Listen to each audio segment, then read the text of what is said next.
നമസ്കാരം, ഏണസ്റ്റ് അക്കാഡമിയുടെ മറ്റൊരു വീഡിയോയിലേക്ക് സ്വാഗതം. ഇന്ന് നമ്മൾ ആർ ആർ ബി ജെയുമായി ബന്ധപ്പെട്ട ഒരു കാര്യം സംസാരിക്കാനാണ് വന്നത്. മറ്റൊന്നുമല്ല, ആർ ആർ ബി ജെയുമായി ബന്ധപ്പെട്ട ചില സർട്ടിഫിക്കറ്റ്സ് നമ്മൾ ആവശ്യപ്പെടാറുണ്ട് പരീക്ഷ അപേക്ഷിക്കുമ്പോൾ. ഒപ്പം തന്നെ പ്രധാനപ്പെട്ട ഡേറ്റും നമ്മൾ മറന്നു പോകാറുണ്ട്. അപ്പം ആ കാര്യങ്ങൾ പരീക്ഷയ്ക്ക് അപേക്ഷിക്കുന്നതിന് മുമ്പ് തന്നെ നിങ്ങൾ അറിയണം. അതിനൊരു ഇൻഫർമേഷൻ തരാൻ വേണ്ടിയാണ് ഇങ്ങനൊരു വീഡിയോ ചെയ്യുന്നത്. അതിൽ പ്രധാനമായിട്ടും ആർ ആർ ബി ജെയുടെ ഇമ്പോർട്ടൻറ്റ് ഡേറ്റ്സ് നമ്മൾ നോക്കാൻ പോവുകയാണ്. അതിൽ ആദ്യമായിട്ട് ഓർത്തിരിക്കേണ്ടത് എന്നാണ് ഇത് അവസാനമായിട്ട് അപേക്ഷിക്കാൻ പറ്റുന്നതെന്നുള്ളതാണ്. ഇതിന്റെ നോട്ടിഫിക്കേഷൻ 30-ാം തീയതി ആയിരുന്നു വന്നത്. കഴിഞ്ഞ മാസം 30-ാം തീയതി ആയിരുന്നു വന്നത്. അപ്പോൾ ഇനി എന്നിത് അവസാനം വരെ അപേക്ഷിക്കാൻ പറ്റും. 29/8/2024 വരെയാണ് ഇത് അപേക്ഷിക്കാൻ പറ്റുന്ന അവസാനത്തെ ഡേറ്റ്. വളരെ ഇമ്പോർട്ടൻ്റ് ആയിട്ട് 29/8/2024 29/8/2024 ഇത് അപേക്ഷിക്കുന്ന ലാസ്റ്റ് ഡേറ്റ്. വളരെ ഇമ്പോർട്ടൻ്റ് ആണ്. ഇനിയും ഇതിന്റെ ഡീറ്റെയിൽസ് മോഡിഫൈ ചെയ്യാൻ പറ്റും. നമ്മൾ നമ്മുടെ ഈ കൊടുത്ത ആപ്ലിക്കേഷൻ എന്തെങ്കിലും തരത്തിലുള്ള തെറ്റുകൾ വല്ലതും ഉണ്ടായിരിക്കട്ടെ, ഈ ഉണ്ടായ തെറ്റുകൾ നമുക്ക് എന്ത് ചെയ്യാൻ പറ്റും? തിരുത്താൻ പറ്റും. ഇതിനൊരു വിൻഡോ ഓപ്പൺ ആവാറുണ്ട്. ഈ വിൻഡോ ഓപ്പൺ ആവുന്ന ദിവസം എന്ന് പറയുന്നത് വളരെ ഇമ്പോർട്ടൻ്റ് ആണ്. ഈ വിൻഡോ ഓപ്പൺ ആവുന്നത് 3/8/2024 ഓപ്പൺ ആയിട്ട് 8/9/2024 ക്ലോസ് ആവും. ഡേറ്റ് ഓർത്തിരിക്കുക, 3/8/24 ഈ വിൻഡോ ഓപ്പൺ ആകുന്നത്. എന്നാൽ ഇത് ക്ലോസ് ആവുന്നതോ 8/9 ഇത് ക്ലോസ് ആവുന്നതെന്ന് ഓർത്തിരിക്കണം. ഇത് മറന്നു പോകരുത്. ഈ ഒരു ഡേറ്റിലാണ് നമുക്ക് എന്തെങ്കിലും തെറ്റുകൾ പറ്റിയിട്ടുണ്ടെന്ന് നമുക്ക് പിന്നെ തോന്നിയാൽ നമുക്ക് കറക്റ്റ് ചെയ്യാൻ പറ്റുന്നത്. ഇപ്പൊ അന്ന് നമുക്ക് കയറി നോക്കാം, സംശയമുണ്ട് എനിക്ക് എന്തെങ്കിലും തെറ്റ് പറ്റിയോ എന്നൊരു ഡൗട്ട് ഉള്ളവർ എന്ത് ചെയ്യുക, ജസ്റ്റ് ഒന്ന് കയറി നോക്കി ഒന്ന് കറക്റ്റ് ചെയ്തേക്കുക. അതിനുള്ള അവസരങ്ങളൊക്കെ അന്ന് കിട്ടും. നമ്മൾ ഡിസിഷൻ എടുക്കുന്നത് ചിലപ്പോൾ തെറ്റിപ്പോയാൽ അത് മാറ്റാനുള്ള അവസരം റെയിൽവേ നമുക്ക് തരികയാണ്. അപ്പോൾ അത് എന്ത് ചെയ്യുക, അത് നന്നായിട്ട് ബോധപൂർവ്വം ബുദ്ധിപൂർവ്വം യൂസ് ചെയ്യുക എന്നുള്ളതാണ് ഇവിടുത്തെ പ്രധാനപ്പെട്ട പോയിന്റ്. അപ്പം ഈ ഡേറ്റുകൾ മറക്കണ്ട. അവസാനമായിട്ട് അപേക്ഷിക്കാനുള്ള ഡേറ്റ് 29/8/2024. ഈ ഡേറ്റിന് മുമ്പ് അപേക്ഷിക്കുന്നവർക്ക് മാത്രമേ ഈ പറയുന്ന അടുത്ത ദിവസം കറക്റ്റ് ചെയ്യാൻ പറ്റുമെന്ന് ഓർക്കണം. അല്ലാതെ കറക്ഷൻ വിൻഡോ വന്ന് പുതിയതായിട്ട് കയറി അപ്ലൈ ചെയ്യാമെന്ന് തെറ്റിദ്ധരിക്കരുത്.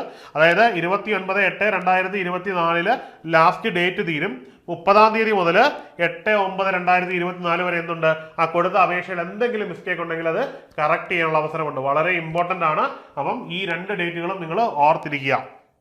ഇനിയും നമ്മൾ ഓർത്തിരിക്കേണ്ട മറ്റൊരു ഡേറ്റ് ഉണ്ട്, ഈ കാസ്റ്റ് സർട്ടിഫിക്കറ്റ് എന്ന് പറയുന്നത്. കാസ്റ്റ് സർട്ടിഫിക്കറ്റ് നോട്ടിഫിക്കേഷനും കാര്യങ്ങൾ ഇപ്പോൾ പറയുകയാണ്, അതിൽ ഞാൻ എടുത്തു പറയുന്നുണ്ട്.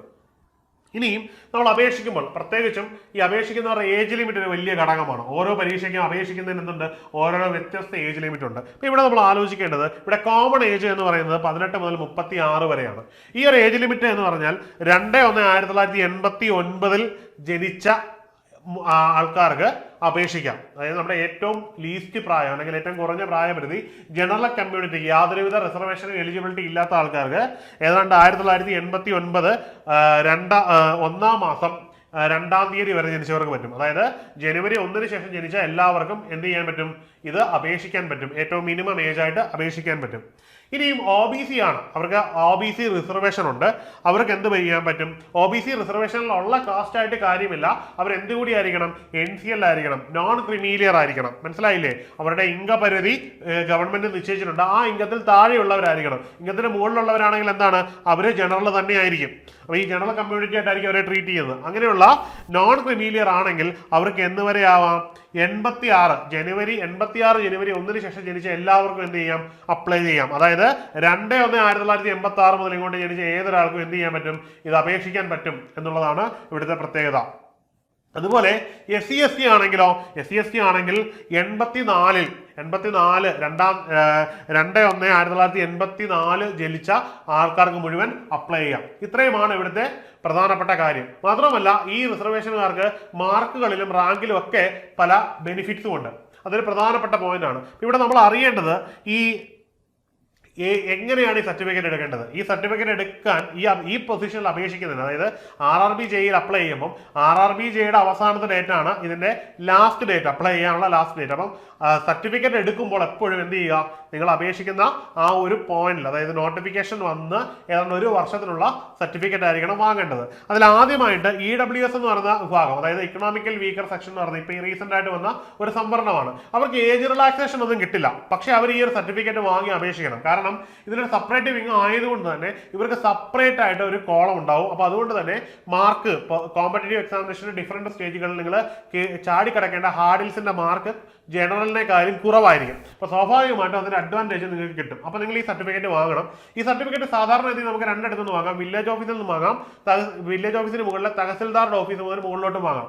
മസ്റ്റായിട്ട് നിങ്ങൾ വാങ്ങേണ്ട എവിടെ നിന്നാണ്? ഇത് സെൻട്രൽ ഗവൺമെന്റ് സർവീസിലേക്ക് ആയതുകൊണ്ട് ഈ സർട്ടിഫിക്കറ്റ് വാങ്ങേണ്ടത് മിനിമം തഹസിൽദാറിന്റെ ഓഫീസിലാണ്. തഹസിൽദാർ മുതൽ മുകളിലോട്ട് എല്ലാവർക്കും ഇത് തരാനുള്ള അധികാരം ഉണ്ടെങ്കിലും നമ്മൾ വാങ്ങുന്നത് പൊതുവെ തഹസിൽദാറിന്റെ ഓഫീസിലാണ്. പക്ഷേ ഇവിടെയും വില്ലേജ് ഓഫീസർ വലിയ റോളുണ്ട്. കാരണം ഇതിന്റെ അന്വേഷണ അധികാരി വില്ലേജ് ഓഫീസറാണ്. അപ്പൊ നിങ്ങൾ അക്ഷയ മുഖാന്തരം, കേരളത്തിലെ കാര്യമാണ് ഞാൻ പറയുന്നത്, അക്ഷയ മുഖാന്തരം ഈ അപേക്ഷ കൊടുക്കുക. അതായത് എക്കണോമിക് വീക്കർ സെക്ഷൻ ആണെന്നുള്ളതിന് ക്രൈറ്റീരിയകളുണ്ട്. അപ്പൊ നിങ്ങൾ അപേക്ഷിക്കാൻ പോകുമ്പോൾ നിങ്ങൾ എന്ത് ചെയ്യുക? നിങ്ങളുടെ SSLC ബുക്കിന്റെ കോപ്പി കൊണ്ടുപോകുക, റേഷൻ കാർഡ്, ഇൻകം തെളിയിക്കുന്ന റേഷൻ കാർഡ് കാണിക്കുക, കരമൊടിക്കുക രസീത്, ഇത്രയും സാധനങ്ങളുമായിട്ട് പോയിട്ട് അക്ഷയയിൽ നിങ്ങൾ അപ്ലൈ ചെയ്യുക. അപ്ലൈ ചെയ്ത ശേഷം ഇത് വെരിഫൈ ചെയ്യുന്ന അസസ് ചെയ്യുന്നതും വില്ലേജ് ഓഫീസർ ആയിരിക്കും. ഈ വില്ലേജ് ഓഫീസർ അസസ് ചെയ്ത ശേഷം ഈ റിപ്പോർട്ട് തഹസിൽദാറിന് അയച്ചു കൊടുക്കും. അങ്ങനെ തഹസിൽദാർ ഓഫീസിൽ നിന്നായിരിക്കും ഈ സർട്ടിഫിക്കറ്റ് നിങ്ങൾക്ക് ഇഷ്യൂ ചെയ്യുന്നത്. ഏതാണ്ട് 3-4 ദിവസത്തെ ഒരു നീണ്ടു നിൽക്കുന്ന പ്രോസസ്സാണ്. ഇതിനിടയ്ക്ക് ഏതെങ്കിലും തരത്തിലുള്ള ഡെഡ് ലോക്കുകൾ ഉണ്ടായി കഴിഞ്ഞാൽ അത് വീണ്ടും ഡിലേ ആവും. അപ്പോൾ എത്രയും പെട്ടെന്ന് ഈ ബെനിഫിറ്റ് കിട്ടുന്നവർ എന്ത് ചെയ്യുക? ഇത് അപ്ലൈ ചെയ്ത് വാങ്ങിക്കുക എന്നുള്ളതാണ് ആദ്യത്തെ നിങ്ങളുടെ റെസ്പോൺസിബിലിറ്റി.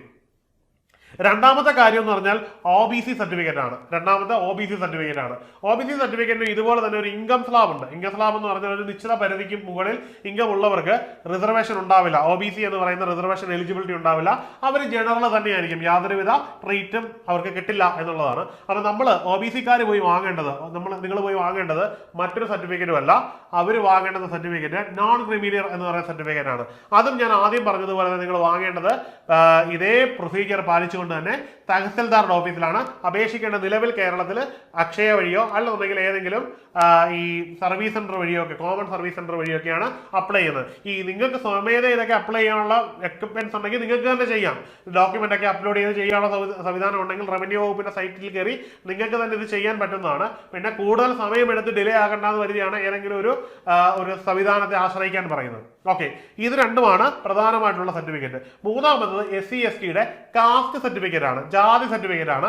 ഇത് സ്വാഭാവികമായിട്ടും എല്ലാവരും വാങ്ങണം. കാരണം പ്രത്യേകിച്ച് പ്രായത്തിന്റെ ഏജിന്റെ അല്ല, ഏതെങ്കിലും തരത്തിലുള്ള ഇൻകത്തിന്റെ മാനദണ്ഡങ്ങളൊന്നും SC/ST-യിൽ ബാധകമല്ല.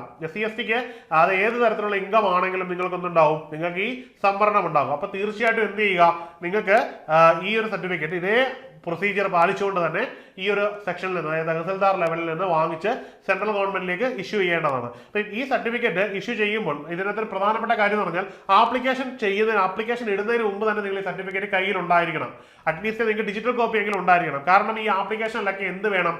ഈ നമ്പർ എൻ്റർ ചെയ്ത് കൊടുക്കണം. നിങ്ങൾക്ക് നിലവിലെ സാഹചര്യം അനുസരിച്ച് ഈ എല്ലാ സർട്ടിഫിക്കറ്റിനും ഒരു നമ്പറോട് കൂടിയായിരിക്കും വരുന്നത്. അപ്പോൾ ഈ ഒരു നമ്പർ എൻ്റർ ചെയ്ത് കൊടുത്തെങ്കിൽ മാത്രമേ നിങ്ങൾക്ക് ഇത് അപ്ലൈ ചെയ്യാൻ പറ്റൂ. ഇനി റീസെന്റ് ടൈംസിൽ ഈ കഴിഞ്ഞ ഒരു വർഷത്തിനുള്ളിൽ പ്രത്യേകിച്ചും റെയിൽവേയുടെ തന്നെ എക്സാം എടുത്താൽ ഇപ്പൊ കുറെ എക്സാമുകൾ ഉണ്ടായിരുന്നു. അതായത് സബ് ഇൻസ്പെക്ടറിന്റെ എക്സാം വിളിച്ചിരുന്നു, കോൺസ്റ്റബിളിന്റെ എക്സാം വിളിച്ചിരുന്നു, ടെക്നീഷ്യൻ എക്സാം വിളിച്ചിരുന്നു. ഇപ്പൊ ഈ അടുത്ത സമയത്ത് നിങ്ങൾ മറ്റേതെങ്കിലും പരീക്ഷയ്ക്ക് വേണ്ടി ഇപ്പം എന്തെങ്കിലും പർപ്പസിന് വേണ്ടി നിങ്ങൾ ഈ സർട്ടിഫിക്കറ്റ് തഹസിൽദാറിന്റെ ഓഫീസിൽ നിന്ന് എടുത്തിട്ടുണ്ടെങ്കിൽ, ഒന്നുകൂടി ഞാൻ പറയുന്നു, തഹസിൽദാർ മുതൽ മുകളിലോട്ടുള്ള ഏതെങ്കിലും ഓഫീസിൽ നിന്ന് എടുത്തിട്ടുണ്ടെങ്കിൽ നിങ്ങൾ പുതിയത് എടുക്കേണ്ട, ആ നമ്പർ തന്നെ വെച്ച് നിങ്ങൾക്ക് അപ്ലൈ ചെയ്യാവുന്നതാണ്. ഈ ഒരു പ്രോസസ്സ് നിങ്ങൾക്ക് ഒഴിവാക്കാൻ പറ്റുന്നതാണ്. അപ്പം ഇത് വളരെ ഇമ്പോർട്ടൻ്റ് ആയിട്ടുള്ള കാര്യമാണ്. ഇതൊന്നും നിങ്ങൾ വെറുതെ കളയേണ്ടതല്ല. നിങ്ങൾക്ക് തരുന്ന അവകാശങ്ങളാണ്. നിങ്ങളുടെ അവകാശങ്ങൾ എന്ത് ചെയ്യുക? നിങ്ങൾ നന്നായിട്ട് ഉപയോഗിക്കുക എന്നുള്ളതാണ് പ്രധാനമായിട്ടും എനിക്ക് നിങ്ങളുള്ള ഒരു റിക്വസ്റ്റ് എന്ന് പറയുന്നത്. അപ്പോൾ നിങ്ങളിത് ചെയ്യുമെന്ന് കരുതുന്നു.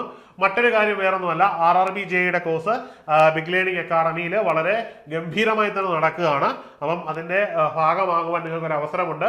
അതിന് എന്താണ്, നിങ്ങൾ താഴെ കാണുന്ന ഗൂഗിൾ ഫോം ഒന്ന് ഫില്ല് ചെയ്താൽ മതിയാകും. നിങ്ങൾക്ക് ഞാനീ പറഞ്ഞ കാര്യങ്ങളെ പറ്റി എന്തെങ്കിലും സംശയം ഉണ്ടെങ്കിലും ഈ കോഴ്സിനെ പറ്റി നിങ്ങൾക്ക് എന്ത് സംശയം ഉണ്ടെങ്കിലും ദൂരീകരിക്കാൻ ഞങ്ങൾ പൂർണ്ണ സജ്ജരാണ്.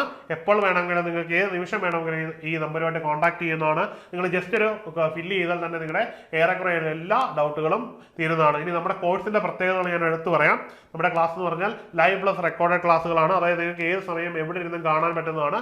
എടുത്ത ക്ലാസ്സുകൾ തന്നെ വീണ്ടും നിങ്ങൾക്ക് റെക്കോർഡായിട്ട് കിട്ടുന്നതായിരിക്കും. രണ്ടാമത്, ലൈവായിട്ട് തന്നെ ഡൗട്ട് ക്ലിയർ ചെയ്യാനുള്ള സെഷൻസ് ഉണ്ട്. അതും വളരെ പ്രിഡോമിനന്റ് ആയിട്ടുള്ള മെന്റേഴ്സ് ആയിരിക്കും നിങ്ങൾക്ക് ഈ ഒരു സഹായം ചെയ്തു തരുന്നത്. ഇനിയും മോക്ക് ടെസ്റ്റുകളാണ്, നിരന്തരമായ മോക്ക് ടെസ്റ്റുകളാണ് നിങ്ങളെ ഏതൊരു പരീക്ഷയ്ക്കും രൂപപ്പെടുത്തിയെടുക്കുന്നത്. നമ്മൾ നിരന്തരമായ മോക്ക് ടെസ്റ്റുകളാണ് നിങ്ങൾക്ക് നൽകുന്നത്. 1-2 എക്സാം മോക്കല്ല, നിരന്തരമായി തന്നെ ഈ എക്സാമുകൾ നിങ്ങളെ പ്രാക്ടീസ് ചെയ്യാൻ ശക്തരാക്കിക്കൊണ്ടേയിരിക്കും. ഇനിയും രണ്ടാമത്തത് ഇന്റൻസീവ് ട്രെയിനിങ് ആണ്. അത് എന്ന് വരെയാണ്, നിങ്ങൾക്ക് എന്നാണോ പരീക്ഷ ആ പരീക്ഷയുടെ ഡേറ്റ് വരെ നിങ്ങൾക്ക് ഈ ഒരു ട്രെയിനിങ് ലഭിക്കുന്നതായിരിക്കും. യാതൊരുവിധ സംശയം വേണ്ട അതിൽ. അല്ലാതെ 6 മാസം അല്ലെങ്കിൽ 3 മാസം എന്നൊരു ടൈം ഒന്നും വെച്ചിട്ടല്ല. എന്നാണോ നിങ്ങൾ പരീക്ഷ എഴുതുന്നത് അന്ന് വരെ നിങ്ങൾക്ക് ഈ ഒരു കോച്ചിങ് ഫെസിലിറ്റി അവൈലബിൾ ആയിരിക്കും. മാത്രമല്ല നമ്മുടെ മെന്റേഴ്സിന്റെ പ്രത്യേകത അറിയാമല്ലോ, റാങ്ക് ഹോൾഡേഴ്സ് ആയിട്ടുള്ള മെന്റേഴ്സ് ആണ് നിങ്ങൾക്ക് കൃത്യമായിട്ടുള്ള എയ്ഡ് ആൻഡ് അഡ്വൈസ് തരുന്നത്. അതായത് ഇത്തരം പരീക്ഷകളിൽ കൃത്യമായിട്ട് പ്രാക്ടീസ് ചെയ്ത് വിജയം കൈവരിച്ചവർ, നിങ്ങൾക്ക് എങ്ങനെയാണ് അവർ ക്രാക്ക് ചെയ്തതെന്നുള്ള കൃത്യമായിട്ടുള്ള ഒരു ഗൈഡൻസ് കൂടി തരുന്നതാണ്. അപ്പോൾ മറ്റൊരു വീഡിയോ ആയിട്ട് കാണാം. Good bye.